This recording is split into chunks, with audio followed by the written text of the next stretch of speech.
তো আসসালামু আলাইকুম। আপনারা যে ভিডিওটা দেখতেছেন এটা আসলে ভয়ঙ্কর ভিডিও এবং কি এটা আমি জীবনের ফার্স্ট আমি দেখলাম আমাদের এলাকায়। আমি আর জীবনে কোথাও দেখি নাই এবং চোখে দেখি নাই, মোবাইলে দেখলাম।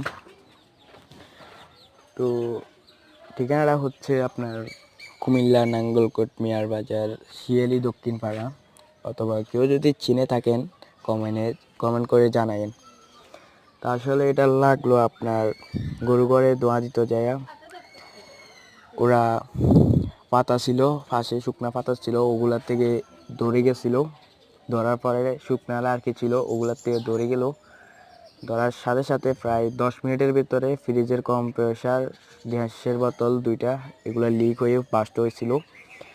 এবং মানুষের তেমন ক্ষতি হয় নাই, জাস্ট বাড়িটার ছিল না, প্রায় 3-4 লাখ টাকার মতন জ্বলে গেছে। তো এটা আসলে একটা ভয়ঙ্কর ভিডিও। তো আমি জীবনে ফার্স্ট চোখে দেখলাম, এর আগে কোথাও দেখি নাই। আসলে আপনাদেরকে একটা কথা বলি এটার উদ্দেশ্যে, গ্যাস সিলিন্ডার এবং কয়লার আগুন থেকে